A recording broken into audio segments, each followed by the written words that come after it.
Yeah, and hello, Barbara, and hello, Carrie, another Yeah. Carrie from Fort Collins. Yay. It is Hey, showtime. hello Yay. to everyone who's joining us. Just as you continue to join us, welcome so much. We're just so excited about doing this tonight. My name is Chris Prochaska, and I'm going to let my co-hosts introduce themselves in just a moment. But I just want to welcome you to Business Happy Hour Uncensored, and just give you a really brief introduction as to why we decided to do this. Number one, uh, Angela and Alexis and Michelle and I mastermind together at least twice a month. And we were talking about how we wanted to all do more video, but we wanted to do it differently. And we all are people who like to tell the truth and to be honest. And we were having some great conversations during our mastermind. And we thought, what if we just talked about this online and we shared some of our ideas? And so we decided that we would have topics and that we would not discuss them ahead of time, that we would just come on and share our ideas and actually ask for your input as well and respond. So we want to have this be a dialogue, and we'll just see where it goes. So I'll introduce myself. I'm Chris Prochaska. I live in Bend, Oregon, and I consider myself to be really a medium in all forms of communication, a spiritual medium, relationship medium. I work with families, I work with entrepreneurs, and also more recently being a business medium, helping people to connect with the inner voice of the soul of their business and co-create with their business. So I'll go ahead and pass the mic, so to speak, to the next hostess here. Who's up? I think is that. I'll jump in. So Okay. Michelle Voss here, and I live in Fort Collins, Colorado, which I know a few of you on the video here are familiar with. And yeah, I'm excited. I love the spontaneity of all of this. So this is pretty fun. So I help women really embody their brand and do that through really help them becoming more visible, but also not just becoming visible. It's how to actually handle the visibility as well, because that's usually part of the issue. And I think for all of us, this isn't about upselling and any of that stuff. So if you want to learn more about us, just go to our website, and mine's michellevoss.com. Take it away, Alexis. And I'm Alexis Logan. I'm an Akashic Records teacher and intuitive wealth consultant. I work with ambitious spiritual intuitive entrepreneurs and helping them to find out why their business is not profitable and then turn it around into profitability. And I also teach Akashic Records. I'm excited to be here with you guys tonight. I love doing live video and things like that. So like my inner geek is just like, yes. Awesome. Awesome. It's funny, when you just took a swig of your bottle, Chris, I was like, are you drinking from the bottle of wine? Oh. Out the corner of my eye, I was like, What glasses? I'm going. what makes you bring Yeah. it? No, I actually have my water bottle. Just get to the point. Just drink the whole thing. Yeah, right. I might do that one time though. Well, awesome. Well, hi everyone. I'm Angela Johnson, and I'm here in Salt Lake City, Utah. And I'm a marketing strategist, a marketing and messaging maven, and also an intuitive. And I help people really align their business with their soul purpose. And one of the reasons, I think the biggest reason why I'm so excited to be here is because it's time for real conversation. And so what you'll be getting is a lot of real conversation. It's not BS. If you're easily offended by swearing, you might. You'll hate me. This is not going to be like crazy town, but this is just about real conversation. And so what I actually want to kick off tonight, the topic is, when is the last time you felt like a fraud, you felt fat, or you felt like a loser? And what did you do to get yourself back? And I'll just kick it off with, these lovely ladies heard me on our call on Monday, because as I'm getting ready to start marketing my annual events, this happens every damn time, my visibility shit gets in my way. And I'm looking at pictures from like the last event, and I felt amazing. It was the best event I'd ever hosted. And yet looking at all these pictures, I'm like, oh my God, I'm fat. And I was just like, what the hell? Like, wait a minute. Why is this the conversation? I've already, dealt with this. I've healed it. I blah, blah, blah. And, I'm just on a health journey right now anyway, but it was like, really? Like, that's the thing I'm looking at. That's what's holding me back. And it was so in my head for a couple of days, and it just happens. And so for me, I know a couple tools that I always go to is, I use access consciousness a lot. I do the shadow work a lot. And I brought that topic to this lovely group of ladies of like, here it's just blah. Like I just vomited. Like, I feel like I just feel ridiculous trying to market something and launch this, and my visibility and my embodiment is being so triggered that it's like, can I really be the stand I want to be for my event, for other women? Because I feel shitty. And so that was just part of my own journey. So what are you guys experiencing with that? Anyway. Yeah, I can take that. It's, I think so much of what I experienced, I feel like I've done a lot of work around the body image stuff and being seen. That took a long time for me. I still struggle with it now and again, but it doesn't show up as much. And fraud, I don't know if I really don't even know if I remember the last time I felt that way, but I'll tell you what, it comes up a lot for me. And again, my peers know this, is that for me, it's kind of like this concept of consistent overwhelm. And, it's overwhelming when you're starting your business and there's so many pieces to put into play. And then you feel like you get those pieces into play, and then all you realize is that there's just more pieces.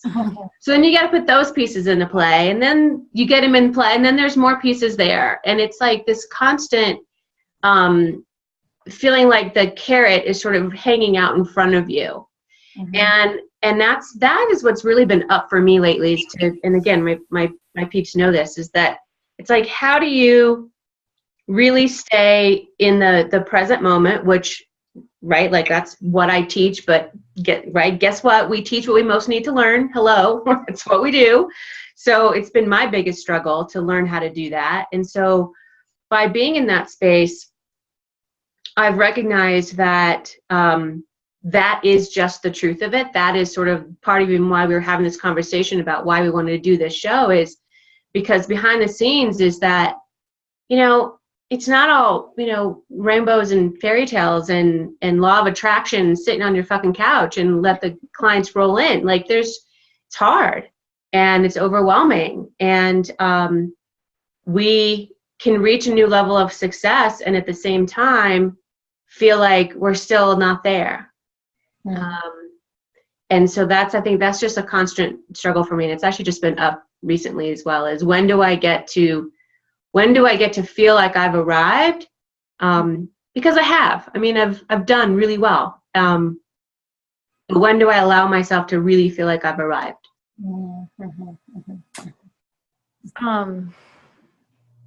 As you were talking a little bit, Michelle, and then also just thinking about the question, Angela, I was thinking about feedback that I got from it was just probably the most priceless feedback that I've ever received from anyone. And this person was a person who I had a strategy session or whatever, and with about a year and a half prior. And I had not met her in person, so I didn't remember what she looked like, although we were Facebook friends. And so we're at this event, and I was just being me. I was, cussing like I was just talking. I was just being me. I was just sharing my way of being. I was being authentic, and I was being the real me instead of, maybe what I thought people needed or wanted to hear from me in my newsletter on online, and that where I tend to be more reserved. I tend to be a lot more reserved online and hide, at least in the past. And she said to me, after I was just being me. She said, you know what? If I had known that this is who you were a year and a half ago, I would have hired you. And I went, holy shit, are you kidding me? Like, that was gold to me.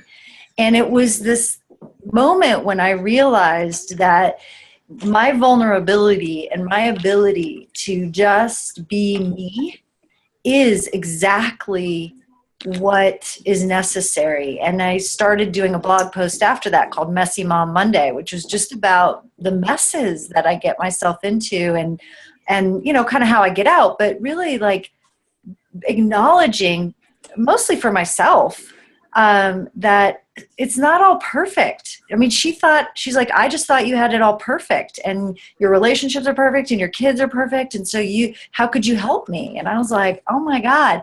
And so Angela, I mean, just your being real and sharing that is it's so authentic.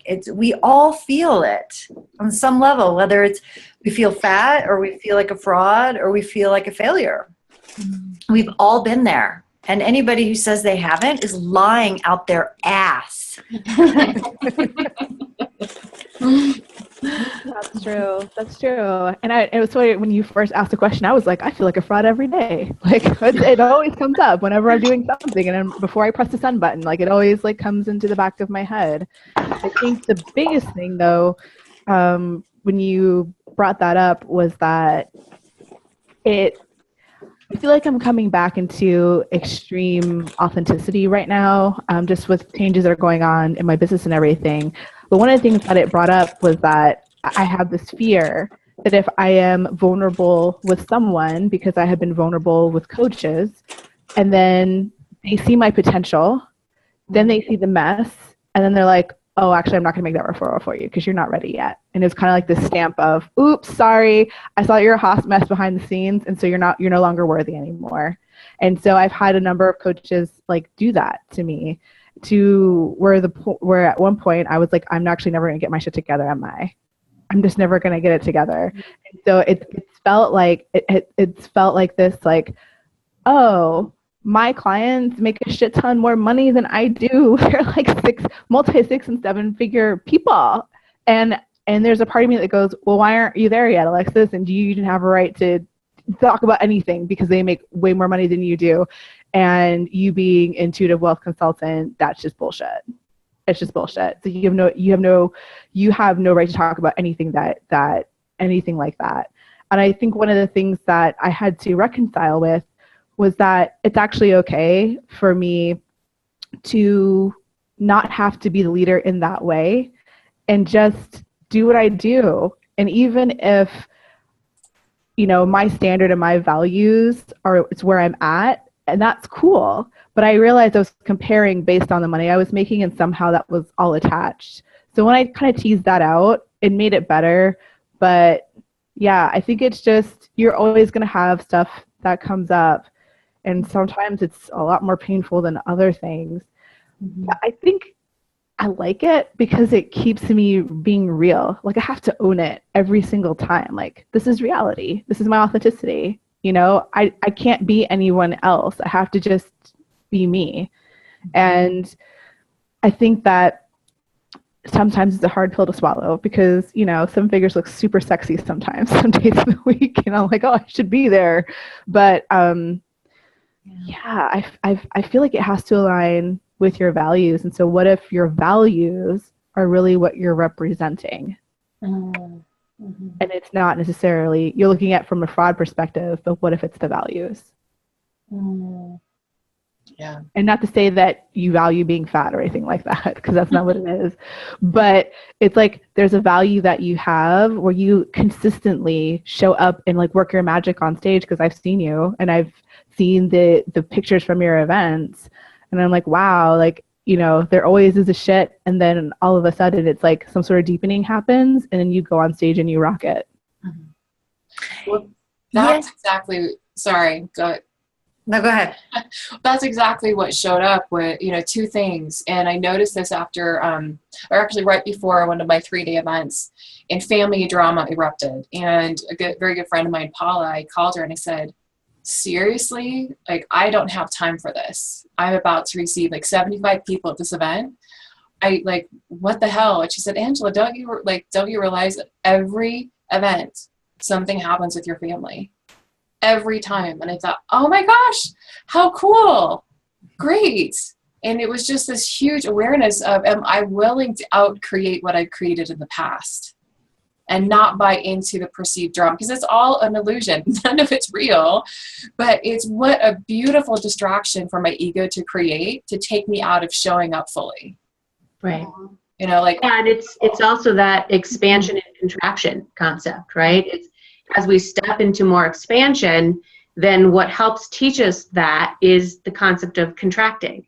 So what's the drama will, show up, the judgments will get stronger, the comparison factor, all the mental, all the energy that resides in our head, which fucks everything up, starts to really pull in the contrast. So we can recognize, oh, this is an expansion period. You are creating new.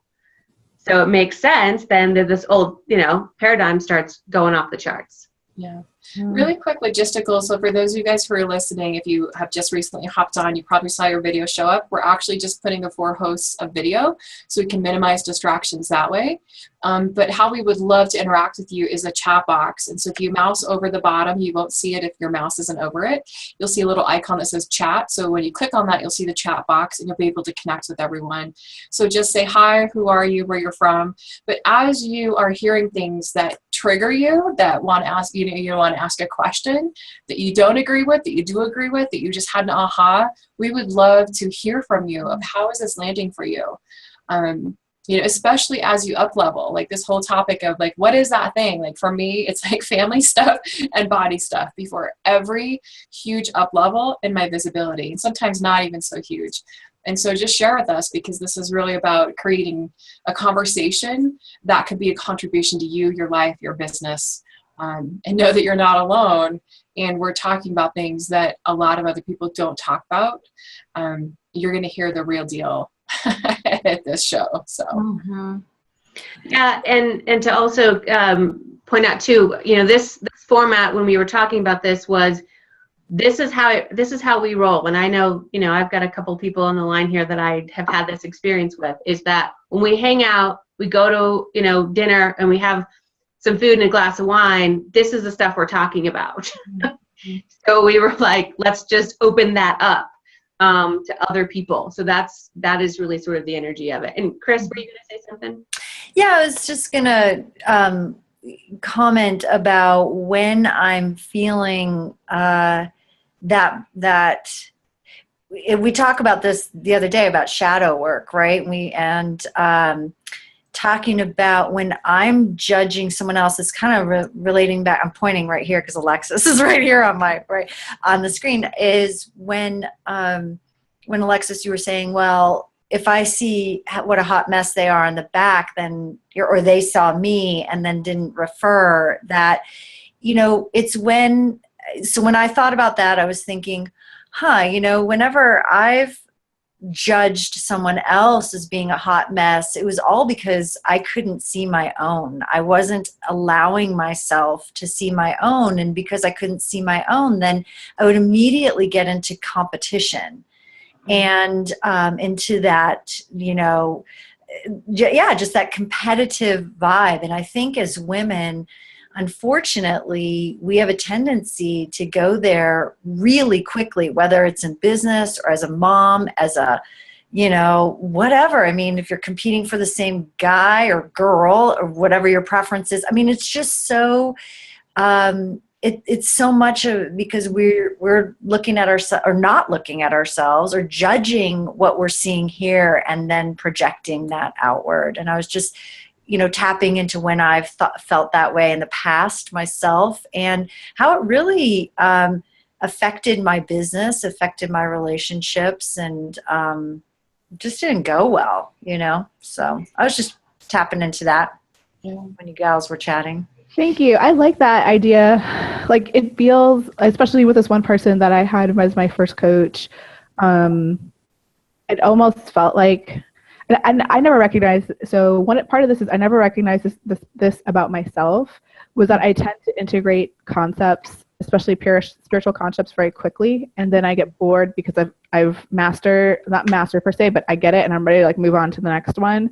And I was training in her modality for Akashic Records, and yeah, it was almost like I was like, well, I can do it, like I can do anything. And I know that's also just who I was at the time. Like I'm a millennial, like young, like I can rule the world. Like I was totally in that at the time. And now that when you said like maybe she was jealous, I was like, well, maybe I was rising too fast in her. Like I hadn't earned my whatever it was to her, or I hadn't trained long enough where she could actually deem me quote unquote expert or whatever, because I was one of the first in the groups that I was like, okay, I'll go out and teach this. So when you said that, I was like, oh, okay, now that makes sense. And also, hey, pat myself on the back. I mean, clearly I am rising, and people are like, oh, okay, she's really powerful. And seeing that, they're just, maybe not reacting in the most helpful way. Right. I just want to take a moment and acknowledge Anne, Karina, yeah, Carrie. I'm reading your comments and I'm really moved. And I would love, actually, Anne, you talked about this expansion and the contraction as a result that's happening in a relationship. And I'm assuming that's your marriage or your love relationship. And this is something that we've all talked about in our masterminds. Like when you are up leveling and you are the one going to the personal development workshops and the trainings. I remember this, like coming home going, guess what, honey? I just invested in a $28,000 program. He's like, what the F are you thinking? Like, what are you doing? When are you going to contribute to our household? And it was that like, wait a minute. And so I think that's probably another topic for an entire show of just how those relationship dynamics. But I just want to acknowledge for those of you who are sharing, like the criticism that we have sometimes, that trigger that gets pulled when we are stepping out and doing something different and what starts happening. So thank you for your contribution. It's really great comments. Mm-hmm. Yeah. And I want to add and kind of throw this out there for you guys too, is the concept of comparison, not as much maybe competition, but comparison. Because what I think happens, and this is a lot of the work I do, is when we are up leveling and we're stepping into more of who we are and we're showing up in that way, what triggers me anyway, I'll speak for myself, is then when I all of a sudden, like visibility, I'll just use an example because this was real time. So, and I know Angela, we've all talked about visibility, so we're good with that. I'm talking about other people who have had a brand, who've been very consistent in their brand, and I know them, and we have conversation, and then all of a sudden they're using the words that I've been using, like visibility, and instantaneously I'm triggered, and I have to check that and recognize that that's a normal thing for when we are stepping up in our authenticity, in our embodiment, and we are being visible, we're out there. We are unique individuals, and there is no new concept. We are one. There is actually nothing unique about us. The only thing unique is the different percentages of qualities that exist that we express. Like, that's it, right? But it feels very personal. And so then I think this concept of stepping out and seeing other people, like they're doing the same thing. I can't do that if they're doing the same thing, or it's too much like their marketing language and I can't do that because it's too much, or I'll steal it, or I'll jump in. Like there's all these different extremes around it. But I wanted to throw that out there of how do you guys deal with comparison? Because I think that's up for a lot of people. Comparison is so crippling for me. I was to put myself out there. It is so crippling. Like I have to get off people's newsletters, even the ones that I find inspirational. Like they go into a separate box, and I take time out like each day to like kind of go through and just see what I can glean from that, and then I have to delete them. Because I find myself going, oh, I want to write this sometime. Like I need to write. It happens every time I need to go write a sales page. It's like, what is a perfect sales page thing? I need to go and see what other people are writing about in terms of their structure, and then let me just put my own words and somehow it'll like create this thing.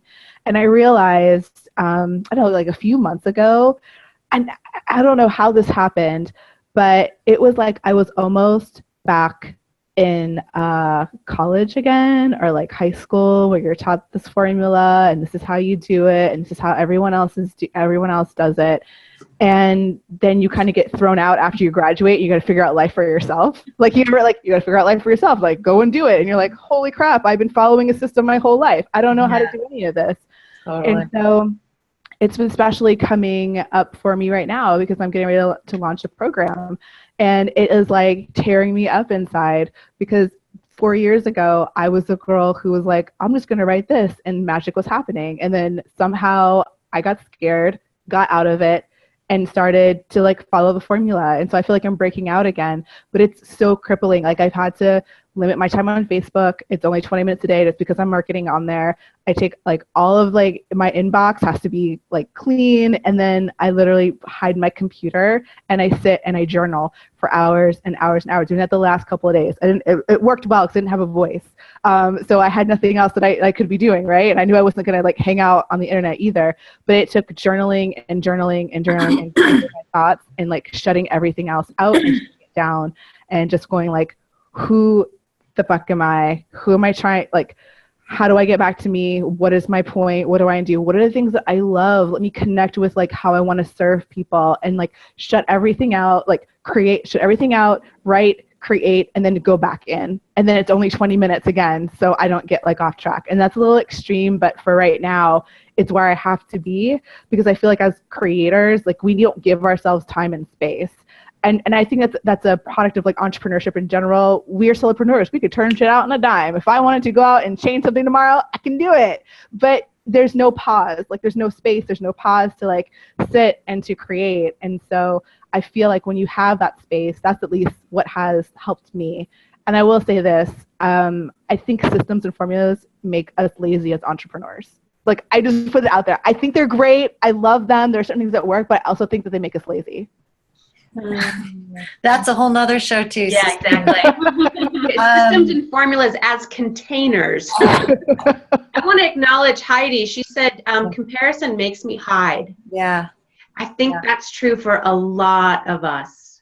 Yeah, totally. It's interesting because for me, I think about like I am so invested in being different, and to my detriment. I mean, in my life, in lots of different ways in business, that where it's like I don't want to copy anyone so much that I won't do anything. Mm-hmm. And I'll just be like, well, it's already been done. And so then I just throw the baby, the bathwater, the frickin' bathtub, I mean, all of it out.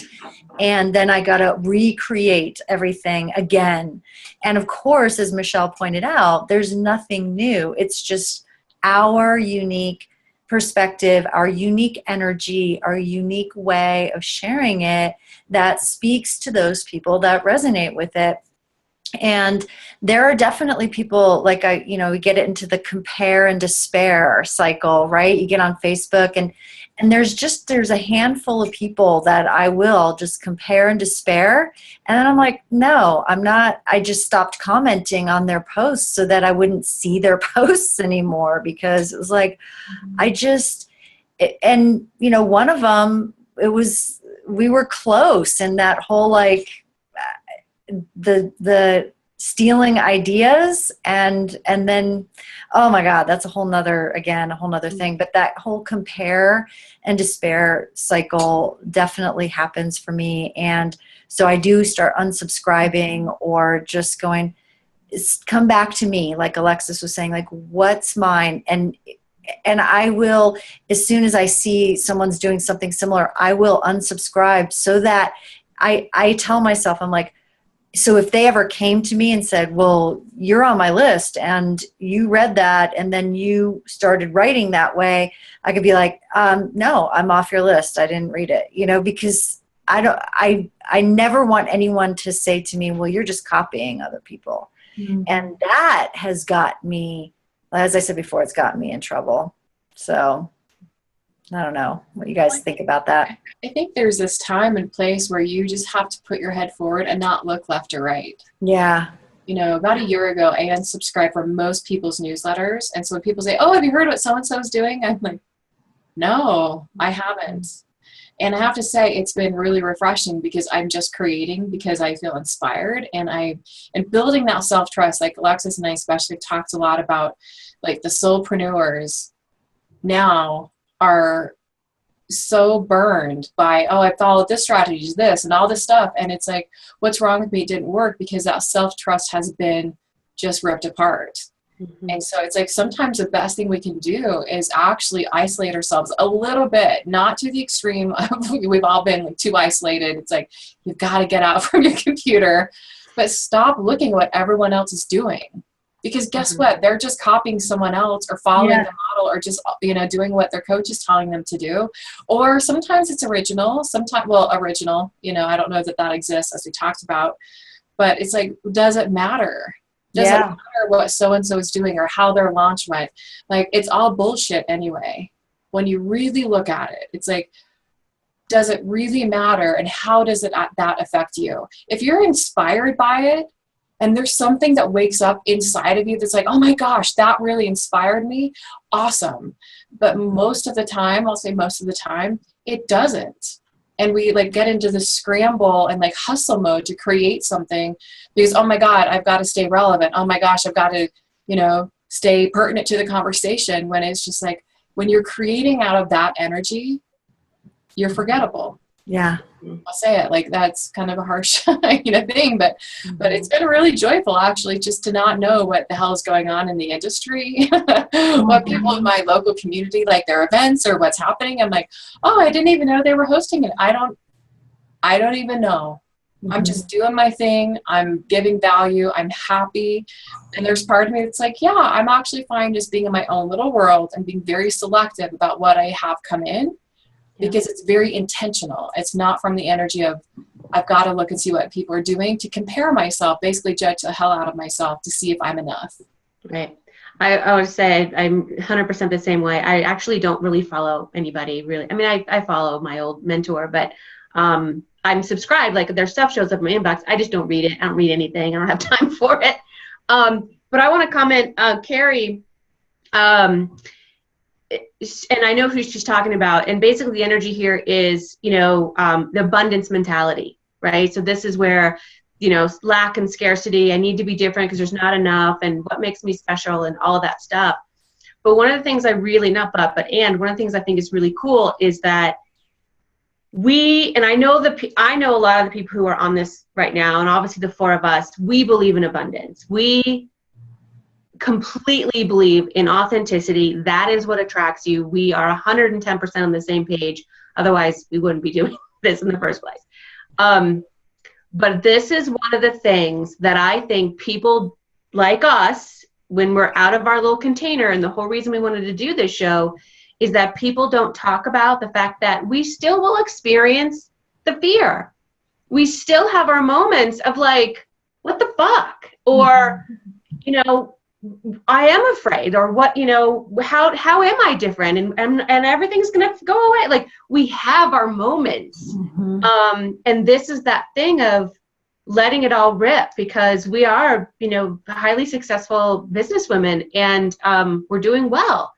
But nobody wants to send out to their newsletter that last week we were a fucking shit show. Like, it was disastrous. I'm not going to want to email that. So this is the stuff. It's like, yeah, and what would it be like if, and we think, the four of us think, it would be refreshing, actually, to say, wow, last week I was so caught up in comparison, I was frozen. Or last week, my abundance limit shrunk down to a freaking nut, and I couldn't get out of my own way, right? Like, just because we're human. And this is what happens. This is the dynamic of what actually goes on behind the scenes. Yeah. You know, I remember. I was going to say something about Anne's question there about what criteria we use when considering who we delete from our inbox and who not. But we can do that in a second. Alexis, what were you going to say? I do remember where I was like, oh, I should be like vulnerable with my list and tell them what's going on. And I do to a certain extent, but I remember being in the moment and telling them that I would, when I was launching my original program that I'll be relaunching in a month or so, or launching in just a couple weeks. When I first did it, it was August. I was like, holy crap, I didn't fully plan for this. Oh shit, I have to pull the plug on it. And I already had a couple of people who actually signed up for it. And it was a huge dilemma I had of, okay, either out yourself and just be like, you can either get a refund and we'll put it all together like later or wait a couple of weeks, or hey, can I gift you this and can we just actually push the start date back a couple of weeks? And I got some amazing coaching from Angela around that. And so I just pushed the start date back. I connected with each person and said, hey, there are a couple of things I need to get together, all that. So I thought, I'll use this as a teaching moment in my newsletter. And I put it out there, and this woman wrote me a paragraph back. And like, no, I usually get responses from people that are just, making jokes about what I wrote, and we kind of joke back and forth. But this woman was like, if this is how you follow your intuition, you're so uninspiring. And she like went in and just like ripped it to shreds. And I was like, wow. I can't. Delete. It can't be like delete. You can't if you well delete. Yeah, unsubscribe. Delete. Let me unsubscribe for you. Yeah, exactly. Like you're so inspiring, this and that, and I kind of you get that, and you're like, oh, but I wanted to like share this like behind the scenes of business, and then there are people who like don't want to hear it. They only want to accept you unless you're that perfect symbol. And somehow if you take the mask back and it's like, it's not all unicorns and fucking rainbows back here. Yeah. Well, that's because they're not unicorns and rainbows either. They're the shit show. I'm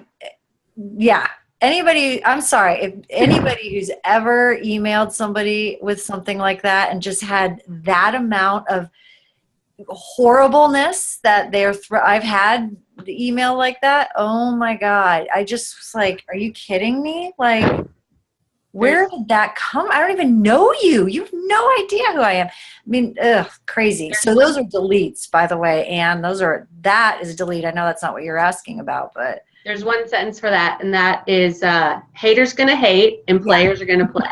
Yeah. Right? Like, and I love that because it's like, show me who you are, or not show me who you are, show me how you're gonna show up.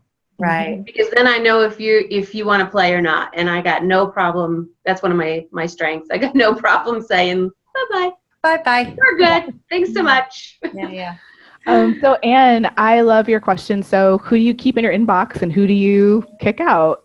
So one of the criteria that I have is that the person who's writing has for me, I want soulful pieces. So whoever's writing soulful pieces are the people who stay. So Danielle Laporte, and there's no way I'm going to compare myself to Danielle Laporte because she's Danielle Laporte. Yeah, right. You cannot, there's no way, no, that's never going to happen. So I just love soulful pieces, and anything that I read where I feel like I'm starting to pay more attention to them than usual is where I cut it off. Mm-hmm. So if I feel like I am becoming a lot more I'm analyzing their marketing and I'm looking at that, I shut it down and I unsubscribe. Mm-hmm. So that's one of them. Rich Litvin, I love following him just because he just blows me away every single time. He's the co-author of The Prosperous Coach. I love him. I find him extremely real and inspirational. And it's just it's something that touches you. So I feel like if it touches you in your heart and there's no sense of wanting to compare or feeling bad about yourself after you've experienced it, then it's someone that you keep in your inbox. And I would say I honestly kind of in a way keep everybody in my inbox. And the truth is, again, I don't really read any of those emails and necessarily quote unquote follow people, but I leave them in there because to me it's that intuition. It's like if I am compelled from an intuitive real-time space to click on something and open it, awesome. And sure enough, there's something in there that does inspire me. So I think that the question is, or the answer I think is all about the intention behind it. And I think that's what you're saying, Alexis, is that if you are looking at it to compare or whatever, no, don't operate from that energy, and really be checking in with yourself before you take action. And for me, like I unsubscribe when it's like 3 steps to blah, blah, blah. And here's the formula for XYZ. And while those steps can be helpful, they're boring. You know, they're just boring. And I remember actually a copywriting course I took forever ago. I was like, well, people really like that. That's what you should put in your subject lines of like the 3 things to blah, blah, blah. And I was just, I remember sitting there going, I don't want to be one more message, in someone's inbox that sounds like everybody else. And so I radically started shifting my own newsletter communication.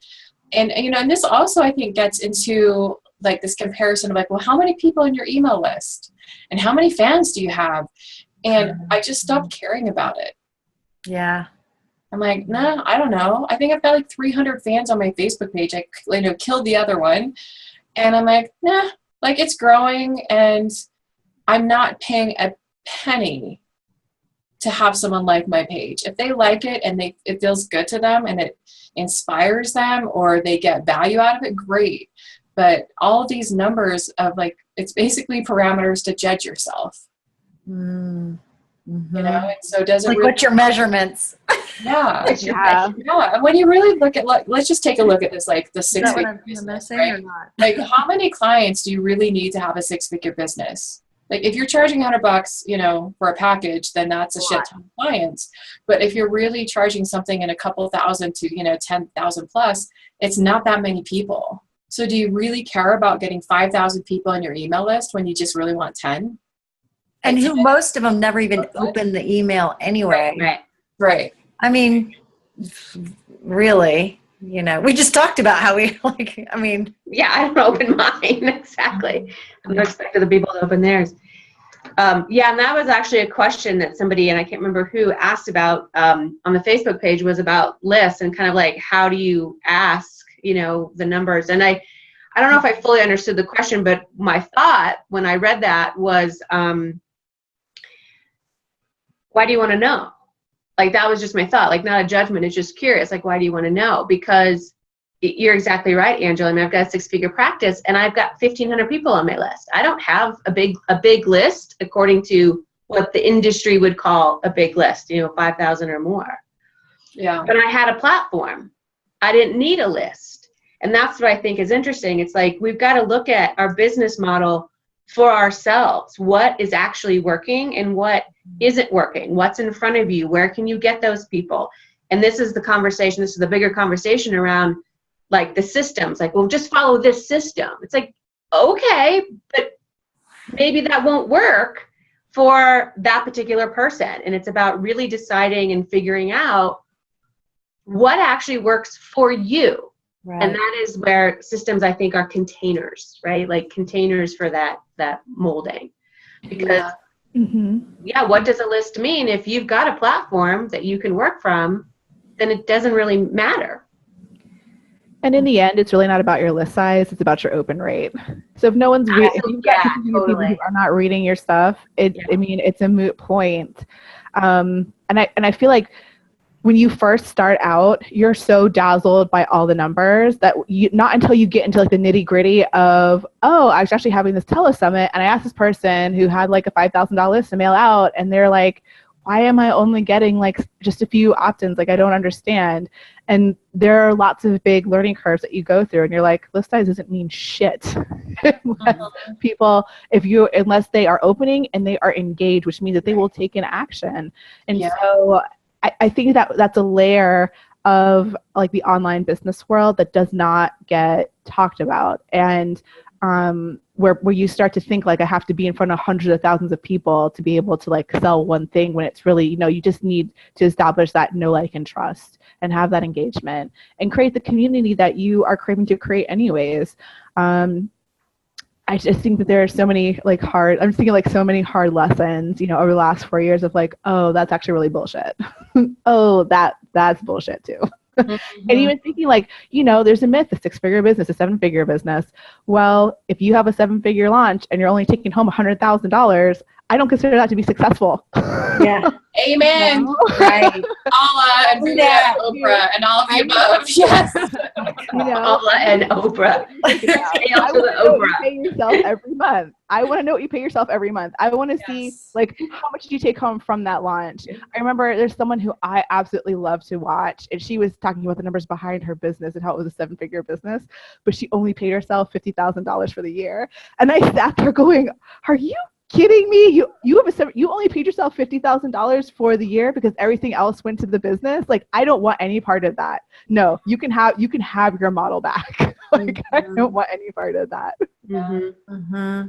Yeah, I'm 75, 80%. I'm greedy. I'm like, I work hard. Like, I want the house, I want the yard. I'm like, I want what I want.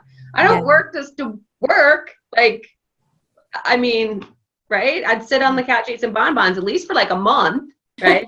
Or I find something else to do. So yeah, you're exactly right. It's, that's the fraud thing, right? That's where it like looks good on paper.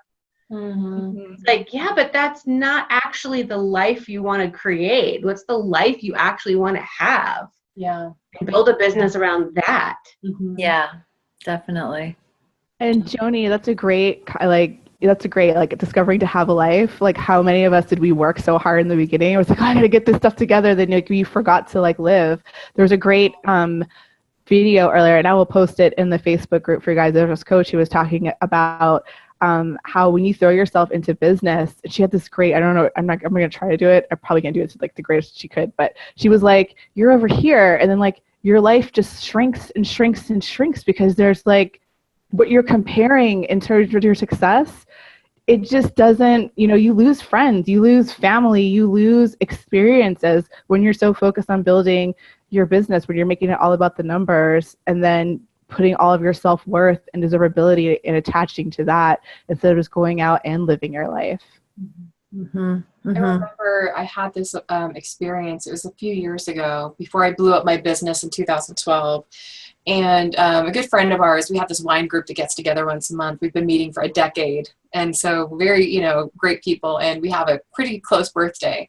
So we're in my backyard. It's the summertime. And we're celebrating our birthdays. And I was secretly wishing for everybody to get the hell home, because I was too busy trying to figure out a big challenge and like making me emotional thinking about it. Like, I'm like, can you just go away?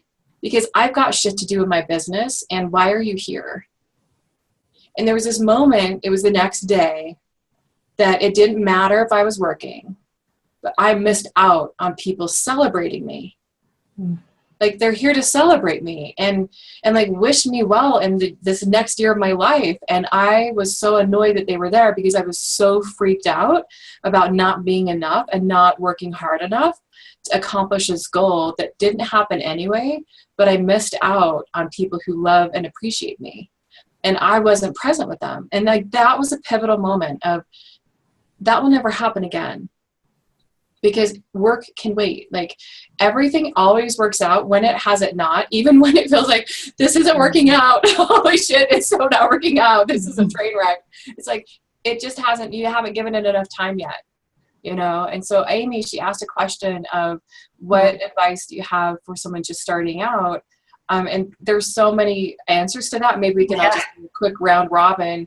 But I would say get really clear on how you want to feel. And just work on one client at a time. Like, don't worry about the online strategies and the email and the this and the that. Like, get out and start meeting people and get really good at having conversations to enroll clients. Like, it happens one person at a time. And here's the thing too, is everyone has to start somewhere. We've all started at zero.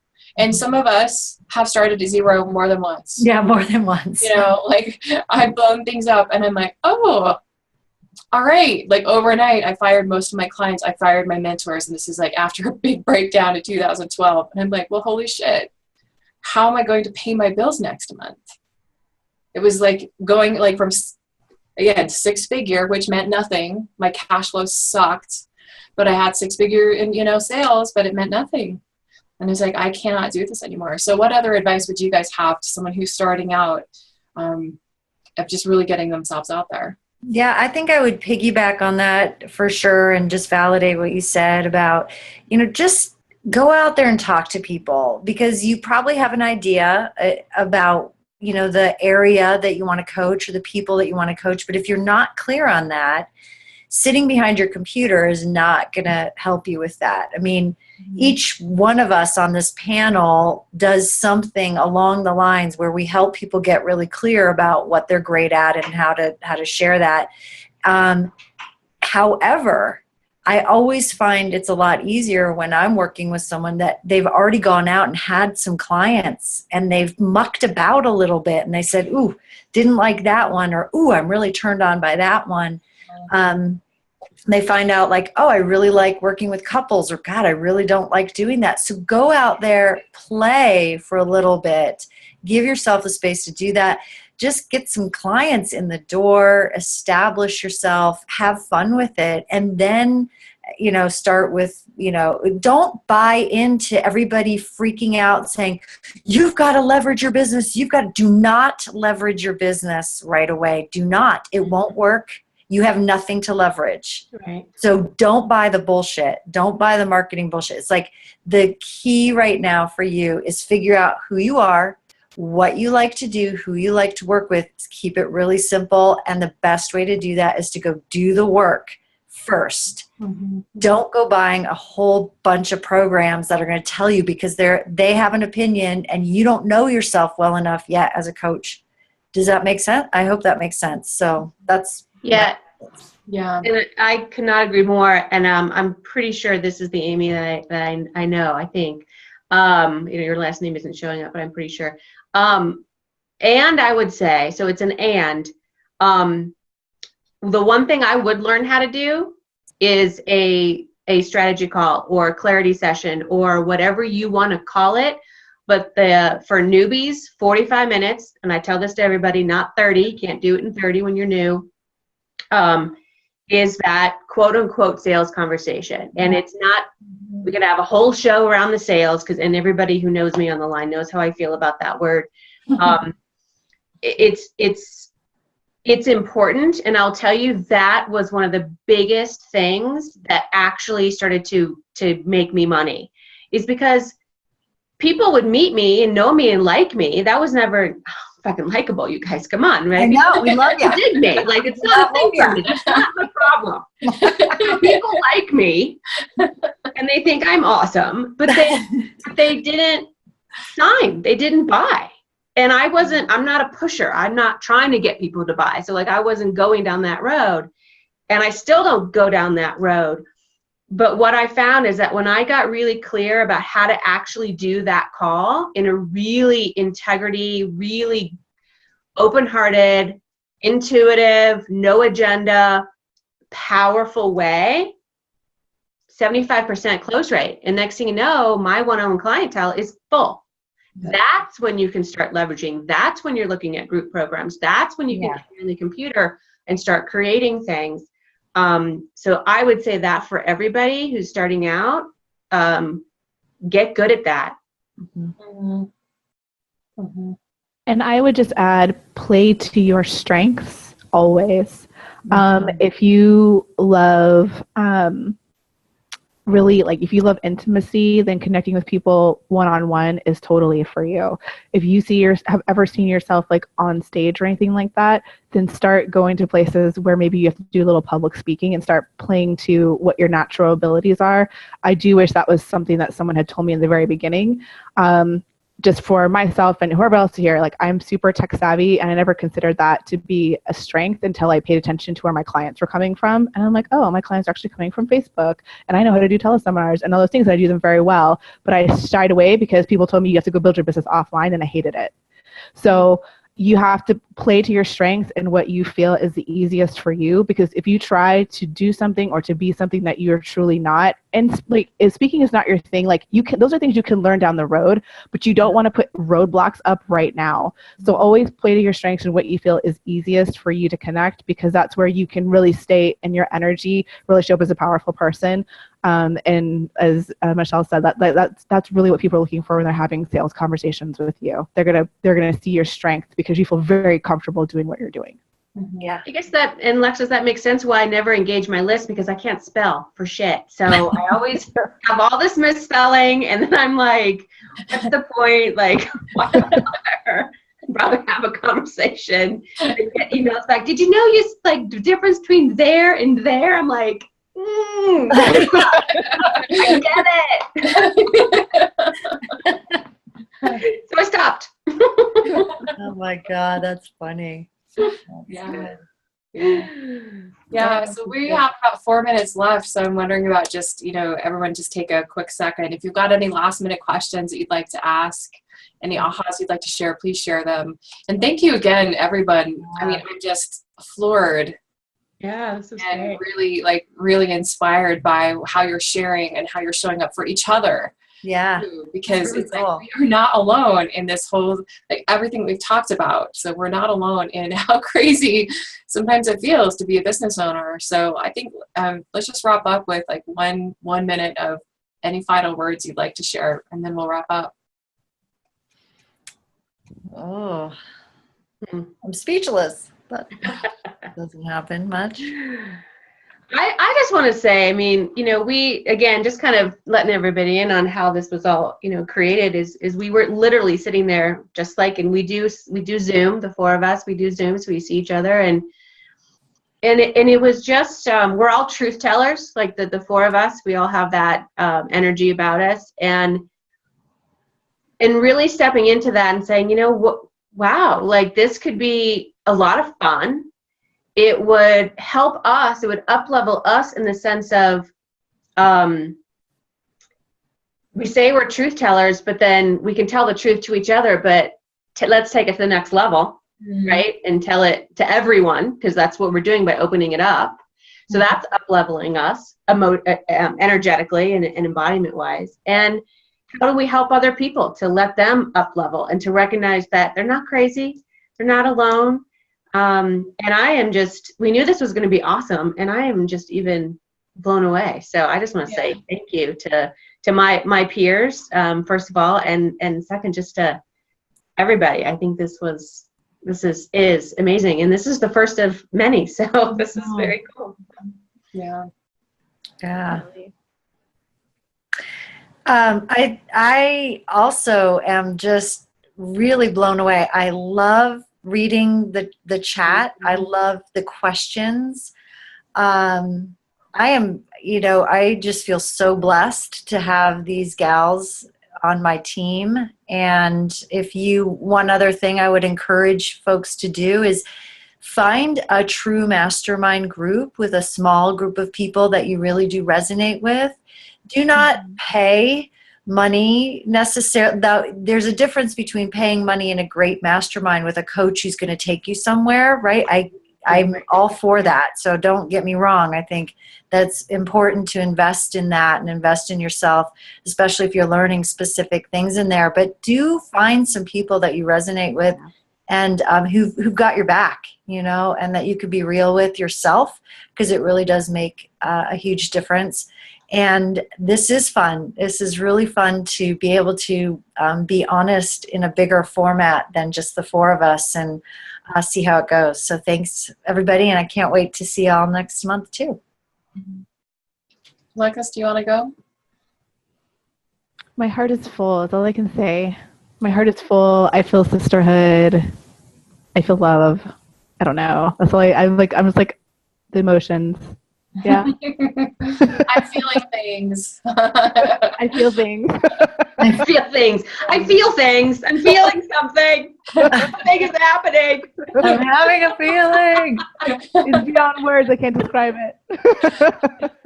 Remember, join the Facebook group. So this was a lot of you got invited to the actual event, but remember, it's all going to kind of be happening on that Facebook group. So if you're not in there yet, make sure you're going to be anyway. So yeah, I'll say just ditto to all of that, and just thank you for showing up in the space of being open.